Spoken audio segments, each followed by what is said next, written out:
Hello everyone. So it's lecture number 1 और इस session में हम देखने वाले हैं पावर प्लांट के कुछ महत्वपूर्ण क्वेश्चन और उनका डिटेल में सॉल्यूशन।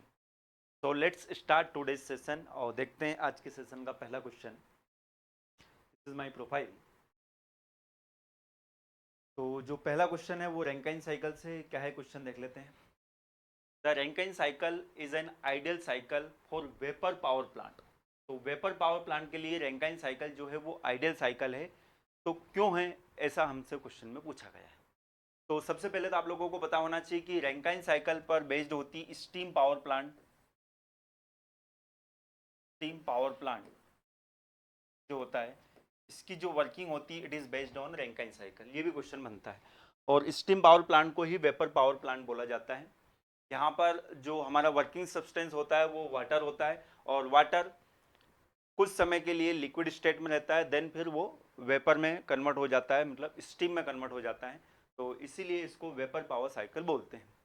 अब अगर हम बात करें यहाँ पर कि जो प्रिंसिपल कंपोनेंट होते हैं कौन कौन से होते हैं वेपर पावर साइकिल में, तो अगर हम यहाँ पर इसके प्रिंसिपल कंपोनेंट को देखें तो आप लोगों को पता होना चाहिए बॉयलर रहेगा। बॉयलर के अंदर हम हीट सप्लाई करते हैं और बॉयलर के अंदर क्या होगा, जो हमारा वाटर है वो स्टीम में कन्वर्ट होगा और ये स्टीम जाती है कहाँ पर, टरबाइन के अंदर। टरबाइन में रिवर्सिबल एडियाबैटिक एक्सपांसन होता है। देन उसके बाद में ये जो स्टीम है ये आती है आपके कंडेंसर के अंदर एक्सपांसन के बाद में। और कंडेंसर में यहाँ पर हीट रिजेक्ट होती है। कंडेंसर यहाँ पर हीट रिजेक्ट होगी तो जो वेपर है वो कन्वर्ट हो जाता है किसमें, लिक्विड में। और इस लिक्विड को हम पंप की मदद से भेज देते हैं कहाँ पर, वापस बॉयलर के अंदर। ये पंप हो। तो ये चार प्रिंसिपल कंपोनेंट होते हैं स्टीम पावर प्लांट के, आप लोगों को पता होना चाहिए। अब यहाँ पे अगर हम बात करें तो ये जो कंपोनेंट है ये कंडेंसर है, ये ध्यान रखें आप। इसके अलावा ये पंप है और ये टरबाइन है। अब यहाँ पर अगर इन चारों कंपोनेंट में प्रोसेस की बात करें कि कौन कौन सी प्रोसेस होती है तो ये आप लोगों को बहुत अच्छे से पता होना चाहिए। साथ में इसका मैं यहाँ पर पीवी डायग्राम भी बना देता हूँ।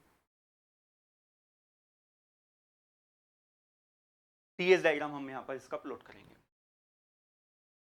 टीएस डायग्राम तो डोम बनाना पड़ेगा, आप लोगों को पता है, क्योंकि हमारा जो वर्किंग सब्सटेंस है वो दो फेज में रहता है, इसलिए हमें डोम बनाना पड़ता है। कई बार मैं आपको बता चुका हूँ। तो सबसे पहली प्रोसेस अगर हम बात करें यहाँ पर, तो यहाँ पर आप ध्यान रखें बॉयलर के अंदर हम क्या करते हैं, हीट सप्लाई। बॉयलर के अंदर क्या करते हैं हम, हीट सप्लाई। और ये हीट सप्लाई जो होती है कांस्टेंट प्रेशर पर होती है, आप लोगों को पता होना चाहिए। Heat supply at constant pressure. तो बॉयलर के अंदर जो प्रोसेस होगी वो एट कांस्टेंट प्रेशर रहेगी। अब जब हमने हीट सप्लाई की बॉयलर में तो यहाँ पर जो पानी आ रहा है वो कन्वर्ट हो जाता है किसमें, स्टीम में। और वो स्टीम जाती है कहाँ पर, टरबाइन में। अच्छा, यहाँ पर कांस्टेंट प्रेशर प्रोसेस है, ये आप लोगों को पता होना चाहिए। तो कांस्टेंट प्रेशर प्रोसेस जो हम प्लॉट करते हैं यहाँ पर कुछ इस तरह से प्लॉट करते हैं।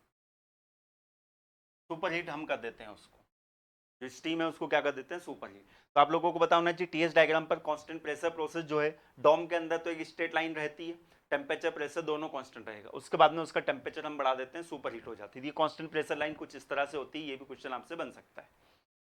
इसके बाद में यहाँ पर ये जो स्टीम है ये आती है कहाँ पर, टरबाइन में। टरबाइन में एक्सपांसन होगा और ये एक्सपांसन जो है कैसा होता है ये आपको पता होना चाहिए, reversible adiabatic expansion. Reversible adiabatic expansion. तो रिवर्सिबल एडियाबैटिक एक्सपांसन हम बोल रहे हैं, इसका मतलब यहाँ पर एंट्रोपी क्या रहेगी, कांस्टेंट रहेगी। कांस्टेंट रहेगी तो यहाँ से टेम्परेचर डाउन होगा और ये एक वर्टिकल लाइन हमें देखने को मिलेगी। एक्सपांसन जनरली हम कब तक कराते हैं, जब तक वो सेचुरेटेड वेपर में कन्वर्ट ना हो जाए। देन उसके बाद में यहाँ पर कंडेंसर में क्या होगा, हीट रिजेक्शन होगा। यहाँ पर कंडेंसर में क्या होता है, हीट रिजेक्शन होता है। हीट रिजेक्शन आप लोगों को पता होना चाहिए, हीट रिजेक्शन जो होगा ये भी कांस्टेंट प्रेशर पर होता है। बेसिकली अगर हम देखें तो ये कंडेंसर और बॉयलर जो है ये क्या है, हीट एक्सचेंजर है। हीट एक्सचेंजर जितने भी होते हैं they are constant pressure device. तो कांस्टेंट प्रेशर प्रोसेस जो है कैसे बनेगी, अगेन डोम के अंदर एक हॉरिजॉन्टल लाइन, कई चीजें आपको सीखने को मिलेगी यहाँ।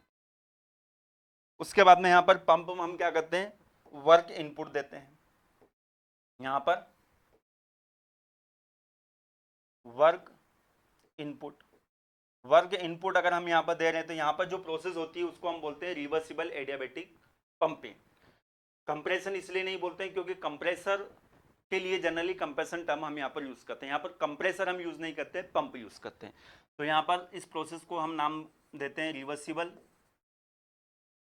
Adiabatic pumping. तो इससे उस लिक्विड का प्रेशर बढ़ जाता है और वो पहुंच जाता है कहाँ पर, स्टीम बॉयलर के अंदर। ये इस तरह से ये पूरा साइकिल हमारा कंप्लीट हो जाता है। तो यहाँ पर एक चीज ऑब्जर्व करने वाली बात है, देखिए रिवर्सिबल एडियाबेटिक एक्सपांशन या रिवर्सिबल एडियाबेटिक पंपिंग दोनों ही रिवर्सिबल प्रोसेस है। हीट सप्लाई और हीट रिजेक्शन हीट एक्सचेंजर के अंदर जो प्रोसेस होती है वो भी रिवर्सिबल होती है। तो जितनी भी प्रोसेस यहाँ पर होती है, अच्छा यहाँ पर अगर हम इस टीएस डायग्राम पर इसको प्लॉट करेंगे तो ये कुछ इस तरह से हमें देखने को मिलती है। तो यहाँ पे अगर हम नंबरिंग करें, सपोज इस पॉइंट को हम 1 2 3 4 इस तरह से हम नंबरिंग कर सकते हैं। तो यहाँ पर आपको पता होना चाहिए जितनी भी प्रोसेस होती है यहाँ पर वो सब क्या होती है, रिवर्सिबल प्रोसेस होती है, ये आप लोगों को पता होना चाहिए। अब चलिए ऑप्शन को हम यहाँ पर पढ़ते हैं। Water enter the pump at unsaturated state. अब यहाँ पर देखिए वाटर जो है ये पंप के अंदर, ये 3 से 4 पंप लगा हुआ है, तो यहाँ पर ये जो कर्व है ये सेचुरेटेड कर्व है। तो पंप के अंदर जो पानी इंटर करता है वो सेचुरेटेड कंडीशन में इंटर करता है, यहाँ पर बोला अनसेचुरेटेड, तो ये ऑप्शन जो होगा क्या होगा, गलत होगा। ये ऑप्शन जो होगा क्या होगा, गलत होगा। करेक्ट स्टेटमेंट हमें यहाँ पर देखना है, क्योंकि अनसेचुरेटेड अगर वाटर इंटर करेगा तो वो पंप को क्या कर देगा, डैमेज कर देगा। मतलब अगर वेपर या स्टीम भी अगर चली गई पंप के अंदर तो वो हमारा पंप को क्या कर देगा, डैमेज कर देगा। इसका मतलब है steam is not condense in the condenser. तो यहाँ पर अगर हीट निकल रही है कंडेंसर के अंदर, यहाँ पर स्टीम आता है और यहाँ पर वो लिक्विड में कन्वर्ट हो जाता है। तो स्टीम इज नॉट कंडेंस, यहाँ पर बोला कि स्टीम कंडेंस नहीं होती, ये भी गलत बात है, जबकि स्टीम क्या होती है, कंडेंस होती है। तो ये स्टेटमेंट जो होगा ये स्टेटमेंट भी गलत है। इसके बाद में थर्ड स्टेटमेंट क्या है, इट इंक्लूड रिवर्सिबल प्रोसेस। बिल्कुल, अभी थोड़ी देर पहले मैंने बताया कि यहाँ पर जितनी भी प्रोसेस होगी वो सब रिवर्सिबल होगी, तो ऑप्शन सी जो होगा हमारा करेक्ट आंसर होगा। ऑप्शन डी को भी हम देख लेते हैं, it does not allow isentropic expansion. जबकि यहाँ पर आप देख सकते हो क्लियर कट कि यहाँ पर एक्सपांसन जो होगा 1 से 2 टरबाइन के अंदर क्या होगा, आइसेंट्रोपिक एक्सपांसन होगा, इसलिए ये स्टेटमेंट जो होगा ये भी क्या होगा, गलत होगा। तो करेक्ट आंसर जो होगा क्या होगा, option C will be correct answer. चलिए आगे बढ़ते हैं। Second question, gas turbine cycle consist of. अब गैस टरबाइन साइकिल के बारे में आप लोगों को पता होना चाहिए। गैस टरबाइन साइकिल जनरली हम जो हमारे एरोप्लेन होते हैं उसमें पावर को जनरेट करने के लिए यूज करते हैं, साथ में गैस टरबाइन साइकिल का हम इलेक्ट्रिसिटी जनरेट करने के लिए भी हम यूज करते हैं। गैस टरबाइन साइकिल का जो बेनिफिट होता है वो जनरली यहाँ पर वर्किंग सब्सटेंस जो होता है वो लाइट होता है, तो weight power to weight ratio जो है, ये आपका वेट अगर कम है तो ये पावर टू वेट रेशियो जो है ये हाई रहेगा। वेट टू पावर रेशियो अगर हम बात करें तो वेट टू पावर रेशियो, ध्यान रखें, वेट टू पावर रेशियो जो रहता है इसका कम रहता है। ऑल्दो गैस पावर प्लांट की जो इफिशियंसी होती है वो कम होती है, कुछ डिफरेंस आपको पता होना चाहिए रैंकाइन साइकिल और गैस पावर प्लांट साइकिल के अंदर। अब यहाँ पर गैस टरबाइन साइकिल का मतलब क्या है ये भी आपको पता होना चाहिए। इसका मतलब है ब्रेटन साइकिल। ब्रेटन साइकिल, तो ब्रेटन साइकिल के अंदर कौन कौन सी प्रोसेस होती है ये आप लोगों को बताना है। तो अगर हम बात करें यहाँ पर इसके भी प्रिंसिपल कंपोनेंट हम देख लेते हैं ताकि सारी चीजें हमको क्लियर हो जाए। तो आप लोगों को पता होना चाहिए यहाँ पर कंप्रेसर हम यूज करते हैं।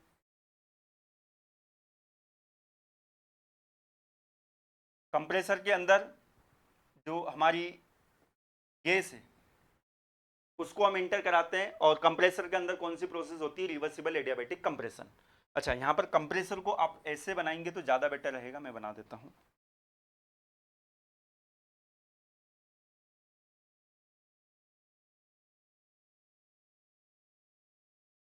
ये कंप्रेसर के बाद में ये जो एयर है ये जाती है आपकी कहां पर, हीट एक्सचेंजर के अंदर, या फिर हम कंबसन चैम्बर भी बोल सकते हैं इसको। ये कहां पर जाती है, कंबसन चैम्बर के अंदर। कंबसन चैम्बर में उसका क्या होगा, कंबसन होगा। ये कंबसन चैम्बर है, इसको हीट एक्सचेंजर भी आप बोल सकते हो। देखिए हीट एक्सचेंजर कब यूज करते हैं, कब कंबसन चैम्बर यूज करते हैं, ये बहुत अच्छे से आपको क्लियर होना चाहिए। कंबसन चैम्बर कब रहेगा? जब ये ओपन साइकिल रहेगा, मतलब एक्चुअल में ये कंबसन चैम्बर होता है। जब हम क्लोज गैस टरबाइन साइकिल की बात करते हैं तो यहां पर इसको हम हीट एक्सचेंजर बना देते हैं, बाहर से हमें हीट सप्लाई करनी पड़ती है। ये बात आपको अगर समझ में नहीं आई है ना तो आपको डिटेल में कोर्स से पढ़ना पड़ेगा, बहुत ही बेहतरीन तरीके से मैंने बताया है इसको, ठीक है। चलिए, उसके बाद में ये जो गैस है ये कहां पर जाती है? ये गैस जाती है आपकी टरबाइन के अंदर। टरबाइन के अंदर हमें पता है क्या होगा? एक्सपांसन होगा, रिवर्सिबल एडियाबैटिक एक्सपांसन हमें देखने को। एक्सपांसन के बाद में ये जो गैस है ये वापस, देखिए ओपन साइकिल और क्लोज साइकिल में क्या डिफरेंस है? ओपन साइकिल में ये गैस जो है ये एग्जॉस्ट में बाहर निकल जाती है, तो यहाँ पर कंबसन चैम्बर हम अगर यूज कर रहे हैं तो वो जो कंबसन का प्रोडक्ट है वही उसी का एक्सपांसन होगा और वो क्या होगा? बाहर एग्जॉस्ट में निकल जाएगा एटमॉस्फेरिक प्रेशर पर।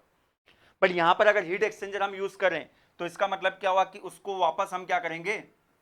रिटर्न लेके आएंगे उस गैस को और उसी को दोबारा से हम क्या करेंगे? यूज करेंगे। ये क्लोज गैस टरबाइन साइकिल बन गया। यहां पर अगेन ये क्या है? हीट एक्सचेंजर है, मतलब कंडेंसर हम इसको बोल सकते हैं। तो ये आपका कंप्रेसर हो गया और ये क्या हो गया? टरबाइन हो गया। और आप लोगों को पता होना चाहिए कि ये जो कंप्रेसर होता है, इस कंप्रेसर को हम है ना इसी टरबाइन से रन करते हैं, ये भी आपको पता होना चाहिए। इस तरह से जब आप बुक वगैरह में देखोगे तो इस तरह से ये डायग्राम बना हुआ आपको देखने को मिलेगा।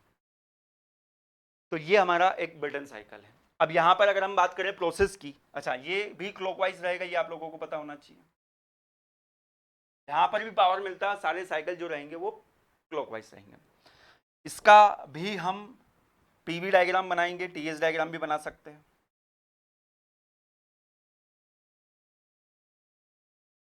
पीवी डायग्राम बना लेते हैं। पीवी टीएस दोनों आपको बनाना आना चाहिए, ठीक है। यहां पर अगर हम बात करें सबसे पहली प्रोसेस जो है कंप्रेसर में कैसी होगी? Reversible adiabatic compression. तो कंप्रेशन अगर हो रहा है तो ये कंप्रेशन हमने बना लिया, ये कंप्रेशन हमने बना। उसके बाद में यहां पर 2 to 3 में क्या होता है? यहां पर हीट एक्सचेंजर में हीट सप्लाई होगी, हीट सप्लाई दिखाई दे रहा है? यस, हीट सप्लाई होगी। और हीट सप्लाई अगेन मैंने अभी थोड़ी देर पहले बताया, जितने भी हीट एक्सचेंजर होते हैं, बॉयलर हो कोई भी हो, वहां पर कांस्टेंट प्रेशर प्रोसेस होगी। तो हीट सप्लाई कांस्टेंट प्रेशर पर, तो ये प्रोसेस हमें देखने को मिलेगी। ये 1 से 2, 2 से 3। उसके बाद में टरबाइन में क्या होता है? एक्सपांसन होता है, रिवर्सिबल एडियाबैटिक एक्सपांसन। तो यहाँ पर ये एक्सपांसन हमने करा दिया।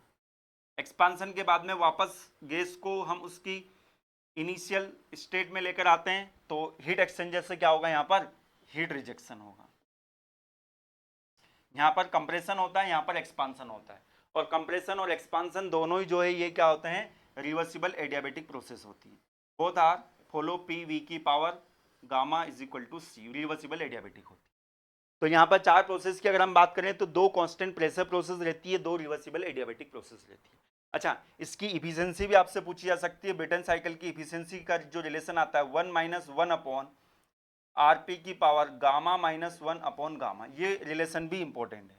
यहाँ पर आरपी जो होता है ये प्रेशर रेशियो होता है। आरपी जो होता है यहाँ पर क्या होता है? प्रेशर रेशियो होता है, ये आप लोगों को पता होना चाहिए। तो यहाँ पर अगर हम देखें तो gas turbine cycle consist of, तो यहाँ पर 2 आइसेंट्रोपिक तो रहेगा ही रहेगा, 2 कांस्टेंट प्रेशर प्रोसेस, मतलब ऑप्शन डी जो होगा इसका क्या होगा? करेक्ट आंसर होगा। देखिए यहाँ पर अगर आपने पहले भी थोड़ा भी पढ़ा हुआ है ना तो पूरा रिवीजन आपका हो जाएगा।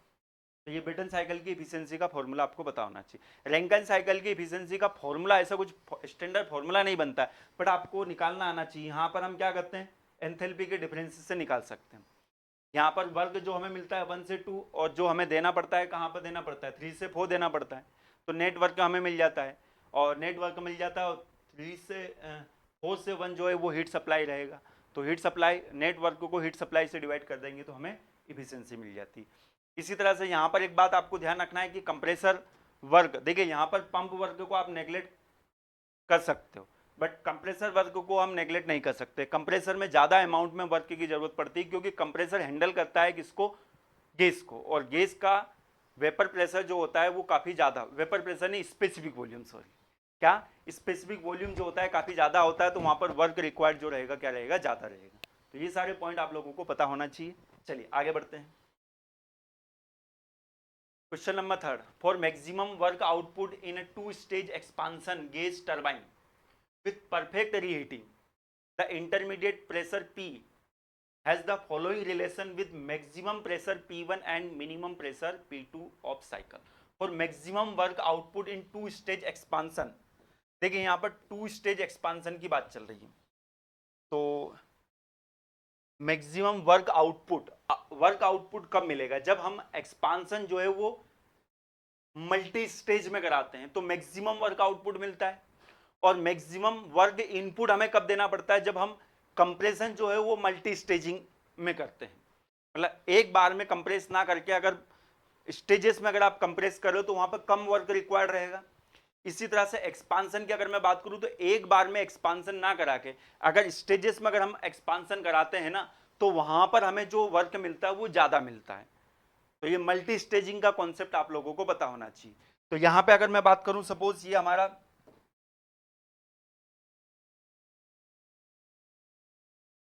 पीवी डायग्राम है, थोड़ी देर पहले मैंने बताया था गैस टरबाइन साइकिल का पीवी डायग्राम ये है।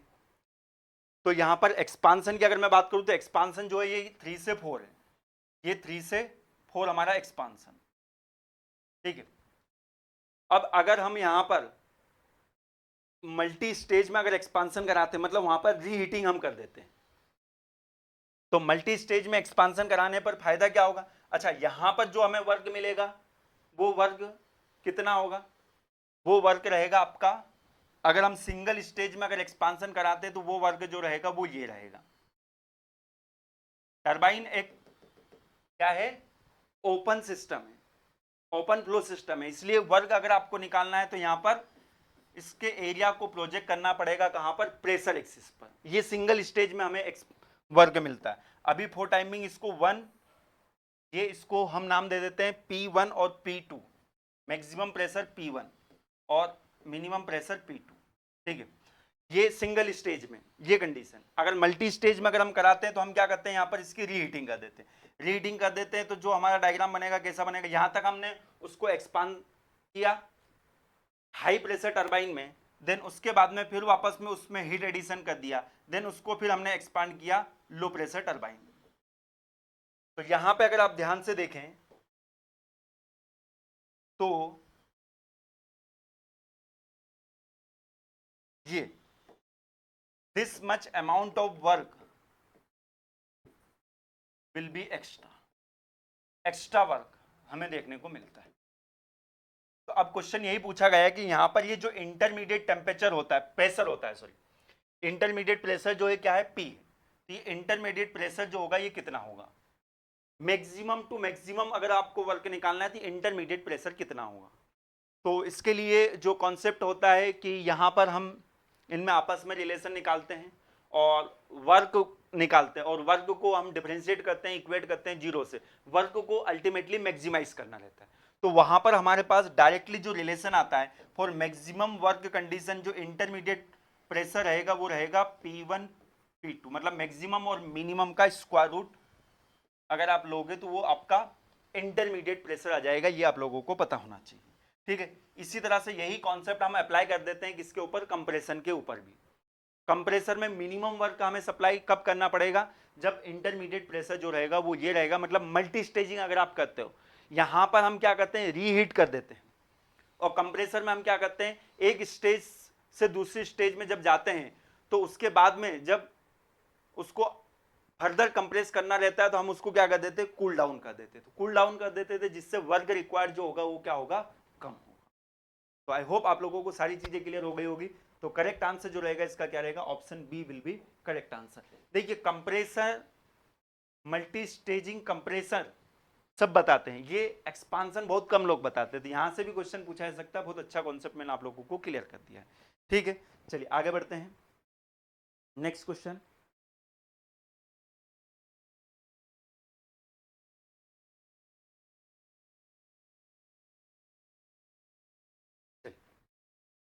नेक्स्ट क्वेश्चन क्या है? Regenerative heating the thermal efficiency of Rankine cycle.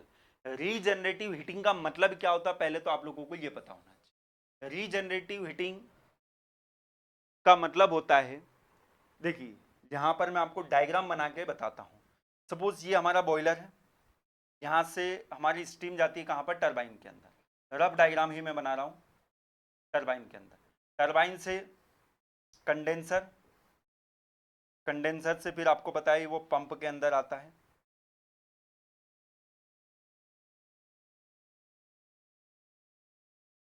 ठीक है, मैनेज कर लिया। ठीक है, अब देखिए रीजनरेटिव हीटिंग में क्या होता है, जो यहाँ से स्टीम निकलती है हमारी बॉयलर से, जो स्टीम निकलती है, ठीक है, उसको हम क्या कर देते हैं,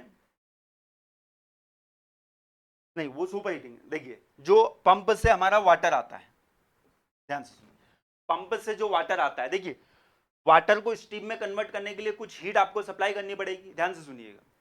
ठीक, और वो हीट हम कहां पर देते हैं, बॉयलर में। और वो कैसे देते हैं, बाहर से हम क्या करते हैं, हीट सप्लाई करते हैं। हीट सप्लाई करने का मतलब यहां पर हम कोल वगैरह को जलाकर स्टीम में कन्वर्ट करते हैं वाटर को। अगर उस वाटर को अगर हम पहले से हीट कर देते हैं तो हमें यहां पर अमाउंट ऑफ हीट रिक्वायर्ड जो होगा, देखिए रैंकाइन साइकिल में पूछा है, अमाउंट ऑफ हीट रिक्वायर्ड जो होगा वो क्या होगा, कम होगा। और अमाउंट ऑफ हीट रिक्वायर्ड अगर कम होगा तो वहां पर इफिशियंसी क्या हो जाएगी, बढ़ जाएगी।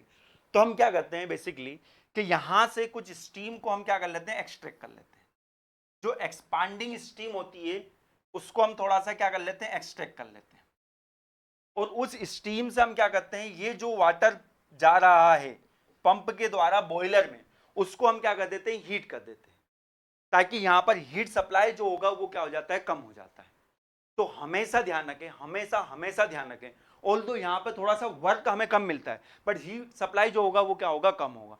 तो इसे हम बोलते हैं bleeding of steam, bleeding of steam भी बोलते हैं। स्टीम को हम क्या कर देते, बाहर निकाल लेते हैं और उसकी मदद से उस फीड वाटर को क्या कर देते हैं, एक इकोनोमाइजर हम जो लगा रहे हैं वो अलग चीज होती है। इकोनोमाइजर की मदद से हम क्या करते हैं, जो बॉयलर से फ्लू गैसेस निकलती है उसकी मदद से इस वाटर को हम प्रीहीट कर दें, वो इकोनोमाइजर का अलग पर्पस है। बट यहां पर ये जो मैंने बताया ये क्या कहलाता है, आपका रीजनरेटिव हीटिंग। तो जब भी रीजनरेटिव हीटिंग की बात आती है, इसी तरह से गैस टरबाइन साइकिल में भी हमें ये चीज देखने को मिलती है। गैस टरबाइन साइकिल में जो एग्जॉस्ट होता है उसका टेम्परेचर काफी ज्यादा होता है, तो उसकी मदद से हम क्या करते हैं, जो कंप्रेसर से एयर जाती है उसको हम क्या कर देते हैं, गर्म कर देते हैं, ताकि हीट सप्लाई करना क्या हो, हमें कम पड़े। तो रीजनरेटिव हीटिंग में हमेशा इफिशियंसी जो होती है क्या होती है, इंक्रीज होती है। ये बात आपको पता होना चाहिए। रीजनरेटिव हीटिंग में हमेशा इफिशियंसी क्या होती है, इंक्रीज होती है। इसमें बताने के लिए बहुत कुछ है, बट अभी मैंने आपको बहुत शॉर्ट में अच्छे से बता दिया है। ठीक है, चलिए आगे बढ़ते हैं। For the same maximum and minimum temperature the Rankine cycle has, यहां पर ऑप्शन पढ़ेंगे तब आपको समझ में आएगा कि आपको इसका आंसर किस तरह से देना है। Lower specific work output than that of Carnot, मतलब कार्नोट से आपको कंपेयर करना है। कार्नोट वेपर पावर साइकिल को और रैंकाइन वेपर पावर साइकिल को आपको कंपेयर करना है। तो यहां पर सबसे पहले आपको प्लॉट करना आना चाहिए दोनों को।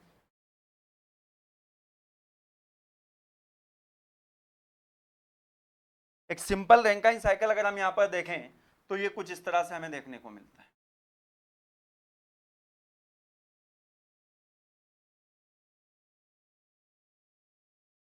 एक सिंपल रैंकाइन साइकिल। अच्छा, यहां पर हम इसको, चलिए ये भी बना लिया तो कोई दिक्कत नहीं, इससे भी आपको क्लियर हो जाएगा। सिंपल रैंकाइन साइकिल की जब भी बात आती है ना तो उसमें सुपर हीटिंग नहीं करते, ये बात भी आपको ध्यान रखना है। तो इसलिए मैं यहाँ पर इसको थोड़ा और करेक्ट कर देता हूँ। मतलब जब भी सिंपल रैंकाइन साइकिल की बात आएगी ना तो उसमें सुपर हीटिंग नहीं करोगे आप। मतलब यहाँ पर जो एक्सपांसन करोगे वो आप सेचुरेटेड वेपर का ही एक्सपांसन कर दोगे। ये सिंपल रैंकाइन साइकिल कहलाता है। 1 2 3 4।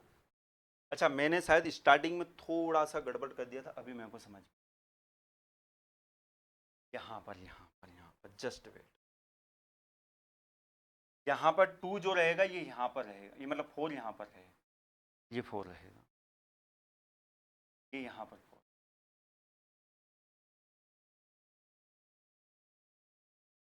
ये यहाँ पर 4 रहेगा। ठीक है, कांस्टेंट प्रेशर प्रोसेस जो है वो 4 से 1 है, ये आपको ध्यान रखना है। 3 to 4 ये रिवर्सिबल एडियाबैटिक कंप्रेशन, ठीक है, हो जाती है। तो यहाँ पर ये हमारा रैंकाइन साइकिल बन गया, सिंपल रैंकाइन साइकिल बन गया। अब अगर हमें बनाना है यहाँ पर कार्नोट साइकिल, तो कार्नोट साइकिल जो रहेगा, आपको पता है कि कार्नोट साइकिल में दो प्रोसेस जो होती है, रिवर्सिबल एडियाबैटिक एक्सपांशन कंप्रेशन, और दो प्रोसेस जो होती है constant temperature heat addition and rejection.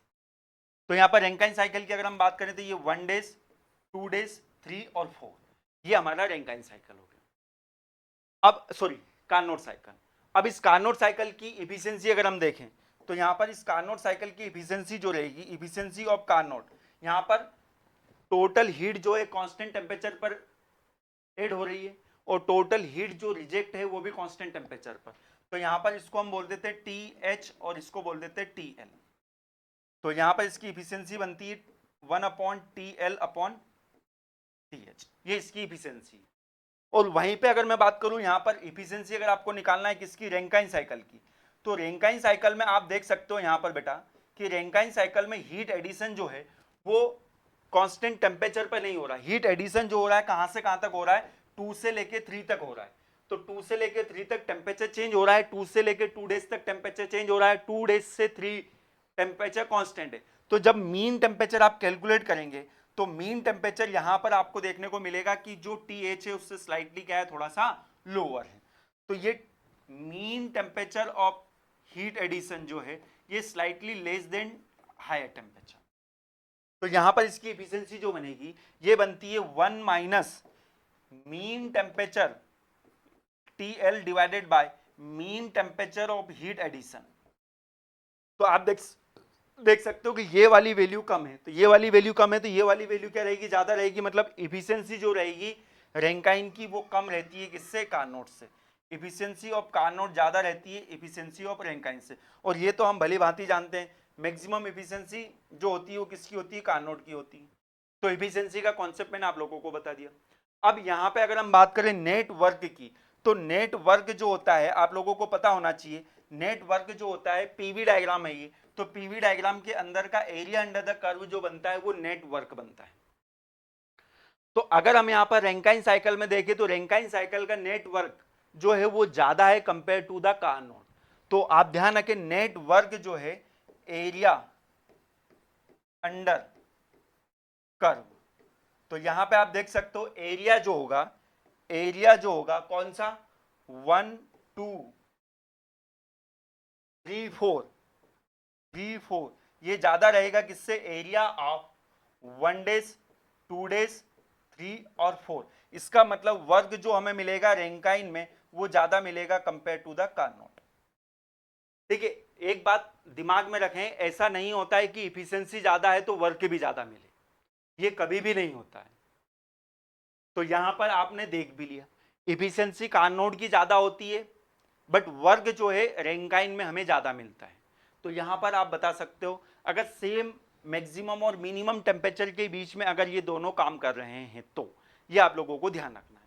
ठीक है, तो यहां पर लोअर देखिए, for the same maximum and minimum temperature Rankine cycle has lower specific work, पहला ऑप्शन गलत होगा, स्पेसिफिक वर्क लोअर नहीं होगा, हायर स्पेसिफिक वर्क बिल्कुल होगा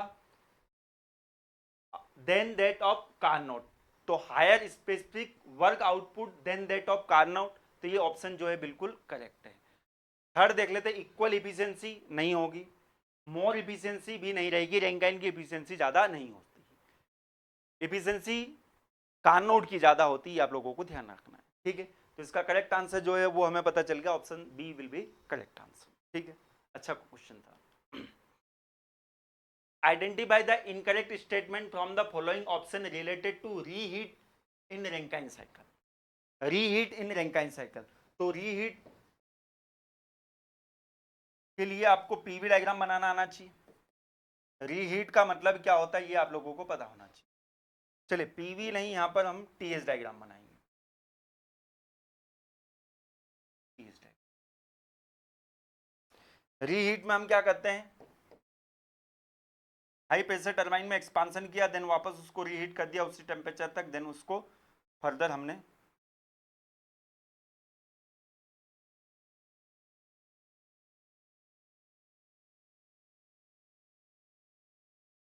ये रीहीट रैंकाइन साइकिल बना।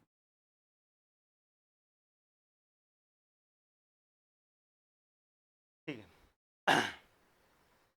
रीहीटिंग में क्या करते हैं, जो हमारी टरबाइन होती है, देखिए थोड़ा सा मैं डायग्राम बना के बता देता हूँ। टरबाइन में एक्सपांसन होगा, हाई प्रेशर टरबाइन में,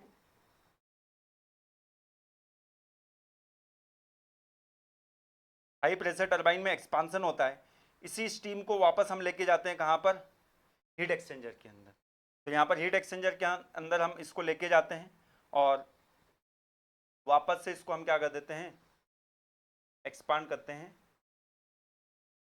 लो प्रेशर टरबाइन। प्रेशर क्या हो जाता है, डिक्रीज हो जाता है, क्योंकि हम पहले एक्सपांसन कर चुके हैं। तो ये वाली जो प्रोसेस है और ये वाली प्रोसेस है, ये दो टरबाइन में हो रही, एक इसमें एक इसमें। हम यहाँ से जो एक्सपांसन हुआ उसी स्टीम को हम लेके गए कहाँ पर, हीट एक्सचेंजर के अंदर, वापस से हम उसमें हीट ऐड कर देते हैं। ये क्या कहलाता है, हमारा हीट एक्सचेंजर। अब यहाँ पर चारों ऑप्शन पढ़ेंगे, उसके अकॉर्डिंग हम आंसर करेंगे। देखिए क्या है पहला ऑप्शन, इनकरेक्ट स्टेटमेंट बताना है आपको ये, ठीक है। Addition of heat to steam in each reheat stage is done to raise its temperature. तो addition of heat to steam in each reheat stage is done to raise its temperature. Yes, temperature को raise करने के लिए तो हम यहाँ पर add करते हैं, तो पहला स्टेटमेंट तो करेक्ट है। दूसरा, involve partial expansion of steam in successive turbine stages. Yes, यहाँ पर पार्शियल एक्सपांसन हो रहा है, कंप्लीट एक्सपांसन तो हम एक टर्बाइन में कर नहीं रहे, तो सेकंड स्टेटमेंट जो है वो भी सही है। Third, result in lower average temperature of heat addition, result in lower average temperature of heat addition, इसको हम देख लेते हैं। देखिए अगर हम यहाँ पर बात करें कि अगर आप एक ही स्टेज में अगर आप एक्सपांसन कराते हैं, देखिएगा ध्यान से, एक ही स्टेज में अगर आप एक्सपांसन कराते हैं तो mean temperature of heat addition जो होता है 1 से 2 के का मीन हम निकालते हैं। तो 1 से 2 का मीन सपोज हमने यहां पर निकाला और 1 से 2 का जो मीन आया वो आया सपोज कुछ ये आया, ठीक है, थोड़ा ऊपर ही आएगा ना, एग्जैक्टली इसी लाइन पर आया ऐसा जरूरी नहीं, क्योंकि यहां पर 2 पर भी ऊपर भी, ये और ये 1 का जो टेम्परेचर, 1 और 2 के बीच का जो टेम्परेचर, इनका एवरेज हमने लिया, ठीक है, ये आया हमारा मीन टेम्परेचर ऑफ हीट। अब देखिए ये आ गया हमारा मीन टेम्परेचर। अब यहीं पे अगर हम देखें यहां पर जो सेकंड टाइम हमने हीट ऐड किया है उसको भी अगर हम इंक्लूड करते हैं और यहां पर mean temperature of heat addition निकालते हैं, तो देखिए यहां से यहां तक इसका जो मीन बनेगा, सपोज हमने मान लिया कि ये मीन बनेगा, ये मीन बना। अब अगर इन दोनों का मीन अगर हम निकालेंगे, देखिए ये है, इसमें लोअर टर्म हम जोड़ रहे हैं, लोअर टर्म अगर हम जोड़ रहे हैं तो जो मीन आएगा जो पहले मीन था उससे कम होगा ना, मतलब यहां पे अगर हम बात करें result in lower average temperature of heat addition, तो ये करेक्ट स्टेटमेंट है, मतलब average temperature of heat addition जो है वो क्या हो जाएगा, कम हो जाएगा। Average temperature of heat addition जो है क्या हो जाएगा, कम हो जाएगा। ये स्टेटमेंट जो है ये भी करेक्ट है। तो आंसर आपको पता चल गया, आंसर जो होगा क्या होगा, ऑप्शन डी होगा। क्या होगा, produce higher Rankine cycle efficiency.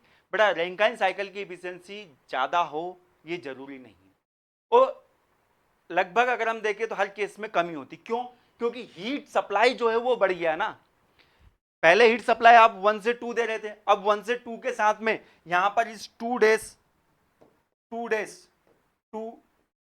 2 double days ये वाला हीट भी तो आपने ऐड कर दिया, तो जितना हीट सप्लाई हम बढ़ा रहे हैं उसके कंपेयर उतना वर्क हमें ज्यादा नहीं मिलता है, इसलिए यहां पर हायर एफिशिएंसी नहीं मिलती है, एफिशिएंसी कम ही मिलती है, इसलिए ये स्टेटमेंट जो होगा क्या होगा, इनकरेक्ट होगा। तो हमेशा ध्यान रखें रीहीट साइकिल में एफिशिएंसी क्या होगी, कम मिलेगी। एफिशिएंसी ज्यादा कब मिलती है, गारंटी से हम बोल सकते हैं, वो है आपका पहला वाला जो क्वेश्चन किया था, bleeding of steam. Regenerative cycle में, रीजेनरेटिव रैंकाइन साइकिल में हमें एफिशिएंसी क्या मिलती है, ज्यादा मिलती है। तो फिर ये क्यों करते हैं, ये इसलिए करते हैं ताकि देखिए यहां से अगर आप डायरेक्ट एक्सपांसन करा देते, क्वालिटी बढ़ाना, आपको क्वालिटी बढ़ाना, ड्राइनेस फ्रैक्शन आपको बढ़ाना है, ड्राइनेस फ्रैक्शन को बढ़ाने के लिए हम ये चीज करते हैं, ये आप लोगों को पता होना चाहिए। ठीक है, चलिए आगे बढ़ते हैं। The velocity compounded impulse turbine है, वेलोसिटी कंपाउंडेड इंपल्स टर्बाइन की बात चल रही है। अब देखिए टरबाइन जो होती है उसकी कंपाउंडिंग हम करते हैं, वेलोसिटी कंपाउंडिंग होती है, प्रेशर कंपाउंडिंग होती है, और इसके अलावा वेलोसिटी प्रेशर इन दोनों का कॉम्बिनेशन भी होता है। तो वेलोसिटी कंपाउंडिंग इंपल्स टरबाइन में क्या होता है कि सबसे पहले हम क्या करते हैं, देखिए यहां पर हम एक नोजल फिट करते हैं, नोजल फिट करते हैं। तो नोजल क्या करती है, ये नोजल जो हमारा प्रेशर होता है उसको कन्वर्ट कर देती है किसमें, काइनेटिक एनर्जी में, वेलोसिटी कंपाउंडिंग है, ठीक है।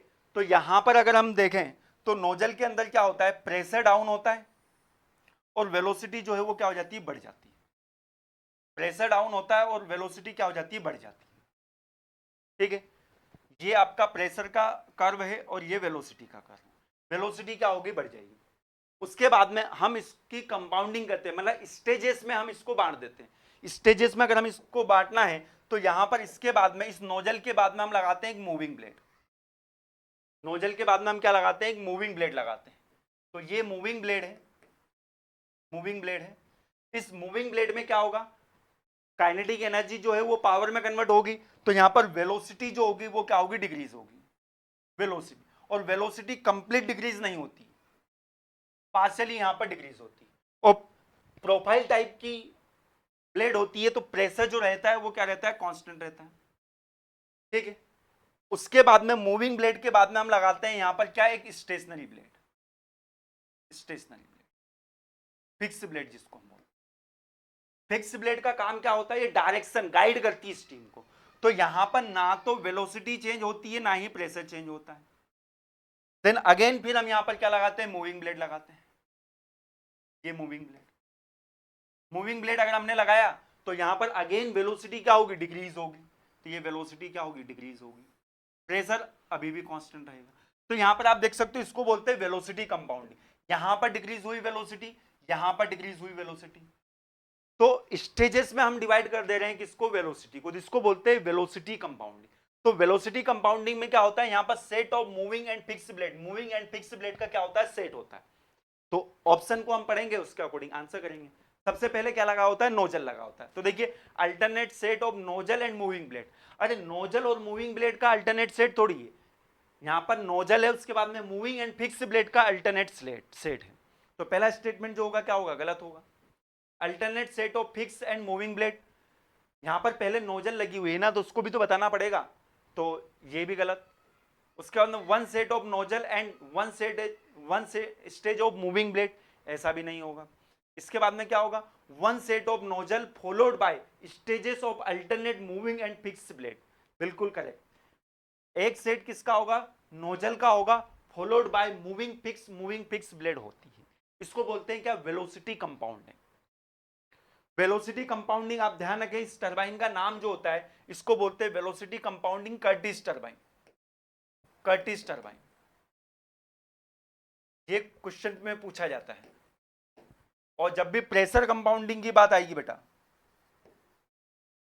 प्रेशर कंपाउंडिंग, तो प्रेशर कंपाउंडिंग में कि जो टरबाइन का नाम होता है उसे बोलते हैं रेटियू टरबाइन। स्पेलिंग आप एक बार चेक कर लें, ठीक है। और इसमें क्या होता है, प्रेशर कंपाउंडिंग में हम प्रेशर को स्टेजेस में डिवाइड करते हैं, और वेलोसिटी कंपाउंडिंग में हम क्या करते हैं, वेलोसिटी को स्टेजेस में डिवाइड करते हैं। ये आप लोगों को पता होना चाहिए, ठीक है। चलिए आगे बढ़ते हैं। Question number 8, in A convergent divergent nozzle when bake pressure is reduced below the design pressure what occur। तो सबसे पहले तो आप लोगों को पता होना चाहिए converging and diverging nozzle, converging and diverging nozzle, ये कन्वर्जिंग एंड डाइवर्जिंग नोजल। यहां पर फ्लो कैसा होगा, सब सोनिक होगा, मैक नंबर लेस देन 1, यहां पर Mach number greater than 1, supersonic flow होगा। सुपरसोनिक अगर फ्लो हो रहा है तब जाके डाइवर्जेंट सेक्शन क्या बन जाता है, नोजल बन जाता है। मतलब यहां से लेके यहां तक अगर आपका फ्लूइड मूव कर रहा है, यहां से लेके यहां तक फ्लूइड मूव कर रहा है, इसका मतलब यहां पर वेलोसिटी जो होगी कंटिन्यूसली क्या होगी, डिक्रीज होगी, इंक्रीज होगी, सॉरी। V2 ज्यादा रहेगा किससे, V1 से। ये पूरा एक नोजल है। अभी तक आप सोचोगे कि नोजल तो ये होता है, नहीं, कन्वर्जिंग डाइवर्जिंग नोजल भी होता है। बट शर्त क्या है, यहां पर मैक नंबर जो रहेगा लेस देन 1 रहेगा, और यहां पर मैक नंबर जो रहेगा ग्रेटर देन 1 होता है डाइवर्जिंग सेक्शन में, ठीक है। अब यहां पर जो प्रेशर होता है, इस प्रेशर को हम बोलते हैं बैक प्रेशर, यहां पर जो प्रेशर होता है उसे हम क्या बोलते हैं, बैक प्रेशर। अब देखिए बैक प्रेशर को हम क्या करें, रिड्यूस करें, डिजाइन वैल्यू से हम क्या करें, बैक प्रेशर को रिड्यूस करें। तो बैक प्रेशर को अगर हम रिड्यूस करेंगे तो यहां से क्या होगा, एक्सपांसन होगा ना। यहां पर अगर प्रेशर कम होगा तो यहां से और ज्यादा एक्सपांसन होगा। तो यही तो आपको आंसर करना था। देखिए choked flow at the exit, choked flow का मतलब मैक्सिमम फ्लो, जब मैक नंबर की वैल्यू कितनी हो जाती है, 1 हो जाती है, तो ये तो होगा नहीं। Normal soak wave inside the divergent section, soak wave यहां पर देखने को मिलेगी क्या, नहीं मिलेगी, क्योंकि एक्सपांसन हो रहा है। Expansion wave at the exit nozzle, बिल्कुल करेक्ट आंसर। ठीक है। Subsonic flow through the nozzle, नहीं सबसोनिक फ्लो थोड़ी होगा। आप देख लो यहां पर सबसोनिक है, यहां पर सुपरसोनिक फ्लो है, अभी बता दिया आपको। ठीक है, तो अच्छा क्वेश्चन था। आंसर जो होगा इसका क्या होगा, option C will be correct answer. Next question number 8, which type of compressor is prefer for large scale gas turbine power plant.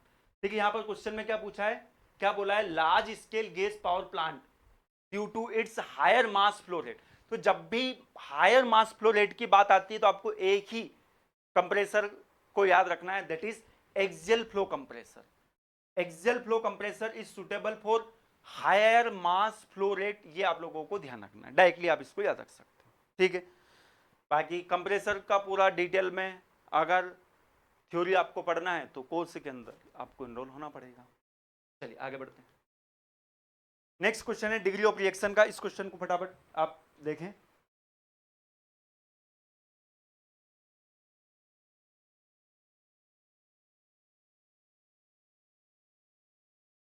चलिए क्वेश्चन क्या है, the degree of reaction in a steam turbine is defined as the ratio of static enthalpy drop in the moving blade to the total static enthalpy drop in stage, fixed blade to the total static enthalpy drop in a stage। तो देखिए degree of reaction जो होता है ना, अगर आप लोगों को पता हो डिग्री ऑफ रिएक्शन के बेसिस पर हम टरबाइन को क्लासिफाई करते हैं। डिग्री ऑफ रिएक्शन होता है जो मूविंग ब्लेड में एंथैल्पी ड्रॉप होता है to the total enthalpy drop. मतलब टोटल एंथैल्पी ड्रॉप का मतलब जो होता है वो आपको यहाँ पर समझ में आ रहा होगा कि ये टोटल एनर्जी, मतलब इसको ऐसे भी लिख सकते हैं, enthalpy drop to the total energy drop, ये कहलाता है आपका डिग्री ऑफ रिएक्शन। तो degree of reaction in steam turbine, तो ये जो डेल एच है ये एंथैल्पी ड्रॉप है, और एंथैल्पी ड्रॉप कहां पर देखने को मिलता, मूविंग ब्लेड में। और ये टोटल एनर्जी का ड्रॉप आपको कहां पर देखने को मिलेगा, एक स्टेज में। तो आप ध्यान रखें डिग्री ऑफ रिएक्शन जो होता है it is defined as the ratio static enthalpy drop in a moving blade to the total static enthalpy drop in a stage. Moving blade और एक स्टेज में जो एंथैल्पी में ड्रॉप होता है उन दोनों का रेशियो जो होता है उसे हम बोलते हैं क्या, डिग्री ऑफ रिएक्शन। अच्छा, डिग्री ऑफ रिएक्शन से कुछ क्वेश्चन बनते हैं हमें। डिग्री ऑफ रिएक्शन की अगर वैल्यू कितनी है, 0 है, इसका मतलब pure impulse turbine, pure impulse turbine. और प्योर इंपल्स टरबाइन का एग्जांपल आप लोगों को पता होना चाहिए, ये है आपका D level turbine, D level turbine, D level turbine. और इसी तरह से अगर हम यहां पर देखें डिग्री ऑफ रिएक्शन अगर 1 है, देखिए 100% इंपल्स टरबाइन भी इसको बोल सकते हैं, 0% रिएक्शन टरबाइन भी बोल सकते हैं। डी लेवल टरबाइन तो इसका नाम ही है। डिग्री ऑफ रिएक्शन 0 है, तो डिग्री ऑफ रिएक्शन 0 मतलब यहां पर जो हमें पावर आउटपुट मिलेगा due to change in kinetic energy, due to change in kinetic energy, enthalpy में कोई चेंज नहीं आएगा। डिग्री ऑफ रिएक्शन 1 है मतलब यहां पर हम बोलेंगे 100% रिएक्शन टरबाइन, और 100% रिएक्शन टरबाइन का नाम आप लोगों को पता होना चाहिए, ये होता है आपका हीरोस टरबाइन, हीरोस टरबाइन। ठीक है, 100% रिएक्शन टरबाइन या फिर 0% impulse turbine. Degree of reaction कितनी रहेगी, 1 रहेगी। बाकी पार्सन्स टरबाइन जो होती है, पार्सन्स टरबाइन, इसकी अगर आपसे कोई डिग्री ऑफ रिएक्शन पूछे तो आप डिग्री ऑफ रिएक्शन इसकी कितनी बताएंगे, 0.5 बताएंगे। मतलब 50% रिएक्शन और 50% इंपल्स, इसका मतलब ये हो। तो डिग्री ऑफ रिएक्शन का कॉन्सेप्ट आप लोगों को क्लियर हो गया। तो आई होप आपको जितने भी यहाँ पर क्वेश्चन अभी तक मैंने बताए बहुत ही अच्छे से क्लियर हो गए होंगे। ठीक है, चलिए आगे बढ़ते हैं। Why are multi-stage compressor used in power generation system instead of single stage unit for high pressure ratio? तो इसका कॉन्सेप्ट तो मैं आप लोगों को बता चुका हूं। देखिए कंप्रेसर में हमें क्या करना पड़ता है, वर्क इनपुट देना पड़ता है। ये कंप्रेसर में हमने वर्क इनपुट दिया। अगर सिंगल स्टेज में अगर आप कंप्रेशन कर रहे हो तो ये P मिनिमम से लेके P मैक्सिमम आपने एक ही स्टेज में अगर कंप्रेशन किया तो जो वर्क इनपुट आपको देना पड़ेगा वो कितना देना पड़ेगा, ये वर्क इनपुट आपको देना पड़ेगा। बात समझ में आ रही? अब मल्टी स्टेजिंग का मतलब क्या होता है? मल्टी स्टेजिंग का मतलब होता है, देखिए मैं यहां पर पीवी डायग्राम को बनाकर ही बता रहा हूं, इसका एक कंपोनेंट वाला डायग्राम भी बनता है, वो उससे भी क्लियर चीजें समझ में आती है अच्छे से।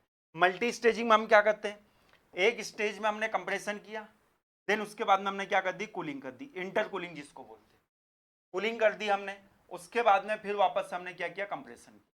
तो यहां पर आप देख सकते हो कि यहां पर ये जो एरिया है, ये एरिया का वर्क इनपुट रिक्वायर्ड जो होता है ये कम करना पड़ता है। तो ये वर्क सेविंग हम इसको बोल सकते हैं, वर्क सेविंग। वर्क सेविंग का मतलब अल्टीमेटली बिजली की बचत। तो ये वर्क सेविंग हमें देखने को मिलता है, कम वर्क इनपुट करना पड़ता है अगर मल्टी स्टेजिंग अगर आप करते हो तो। इनफाइनाइट मल्टी स्टेजिंग अगर आप कर रहे हो ना, किसमें, ब्रिटन साइकिल में, तो वो इरेक्शन साइकिल बन जाता है, ये भी आप लोगों को पता होना चाहिए। एक कांस्टेंट टेम्परेचर पर हीट एडिशन हो जाता है वहां पर। To eliminate mechanical friction completely, to reduce the work input required through intercooling, बिल्कुल सही है। वर्क इनपुट रिक्वायर्ड जो होगा वो क्या हो जाएगा, रिड्यूस हो जाएगा, ये आपको पता होना चाहिए। ठीक है, चलिए आगे बढ़ते हैं। Next question, in an impulse steam turbine stage if nozzle guide vane angle alpha, nozzle guide vane angle जो है वो अल्फा है। ठीक है, the maximum blade efficiency for single row wheel occur when the blade speed ratio, blade speed ratio जिसको हम denote करते हैं रो से, तो मैक्सिमम इफिशियंसी हमें कब देखने को मिलेगी ये आपको बताना है, उसकी कंडीशन आपको बताना है कि ब्लेड स्पीड रेशियो जो होगा वो क्या होगा। तो जब भी इंपल्स टरबाइन की बात आती है तो इंपल्स टरबाइन में देखिए चार रिलेशन में आप लोगों को बताऊंगा, ये आप लोगों को ध्यान है। इंपल्स टरबाइन में ब्लेड स्पीड रेशियो जो होगा फॉर मैक्सिमम एफिशिएंसी ये होता है आपका कोस अल्फा बाई 2, और मैक्सिमम एफिशिएंसी जो होती है वो आपका होगा कोस स्क्वायर अल्फा। और वहीं पे अगर हम देखें रिएक्शन टरबाइन में, तो रिएक्शन टरबाइन में जो ब्लेड स्पीड रेशियो होता है वो होता है कॉस अल्फा, और मैक्सिमम एफिशिएंसी जो हमें देखने को मिलती है ये मिलती है cos 2 cos square alpha divided by 1 plus cos square alpha. तो ये रो जो होता है इसको बोलते हैं blade speed ratio, U by V, blade की speed to the speed of steam gas, उसकी एब्सोल्यूट वेलोसिटी, उन दोनों का रेशियो जो होता है ये कहलाता है आपका ब्लेड स्पीड रेशियो। आपने अगर हाइड्रोलिक मशीन पढ़ा हो तो वहां पर भी आता है ब्लेड स्पीड रेशियो का कॉन्सेप्ट। इंपल्स टरबाइन में for maximum efficiency blade speed ratio कितना होता है, 0.5। ब्लेड स्पीड रेशियो जो होता है कितना होता है, 0.5। मैक्सिमम एफिशिएंसी पेल्टन टरबाइन, ये आप लोगों को बताओ ना, 1 प्लस कोस 5 बाई 2, इफिशियंसी जो होती है कितनी होती है, 1 प्लस कॉस 5 बाई 2। तो यहां पर भी आता है कॉन्सेप्ट और यहां पर स्टीम टरबाइन के अंदर भी आता है। तो स्टीम टरबाइन में मैक्सिमम एफिशिएंसी के लिए जो ब्लेड स्पीड रेशियो होगा इंपल्स के केस में कितना होगा, cos alpha by 2, maximum efficiency कितनी होगी, कोस स्क्वायर अल्फा होगी। और इसी तरह से यहां पर आप देख सकते हो। तो करेक्ट आंसर जो होगा क्या होगा हमारा, option C will correct answer, C will be correct answer. ठीक है, चलिए आगे बढ़ते हैं। Next question, degree of reaction of impulse steam turbine. अभी थोड़ी देर पहले बताया इंपल्स स्टीम टरबाइन की अगर बात आती है तो डिग्री ऑफ रिएक्शन जो होगा कितना होगा, 0 होगा। और रिएक्शन टरबाइन की अगर बात आती है तो डिग्री ऑफ रिएक्शन कितना होगा, 1 होगा, ये आपको पता होना चाहिए। लास्ट क्वेश्चन आज के सेशन का, in an impulse turbine, impulse turbine के बारे में आपको बताना है। The steam is expanded both in fix and moving blade continuously. The steam is expanded in nozzle only and there is a pressure drop and heat drop. देखिए, जब भी impulse turbine की बात आती है तो यहां पर स्टीम जो होती है वो केवल नोजल में ही एक्सपांड होती है. उसके बाद में प्रेशर एंड हीट ड्रॉप आपको बस देखने को मिलेगा. तो करेक्ट आंसर जो होगा क्या होगा, option B will be correct. ठीक है, ठीक. चलिए, तो ये था इस सेशन का लास्ट क्वेश्चन. तो आई होप आप लोगों को काफ़ी चीज़ें सीखने को मिली होगी. So thank you very much for joining us. मिलते हैं हम नेक्स्ट सेशन में, तब तक के लिए गुड बाय.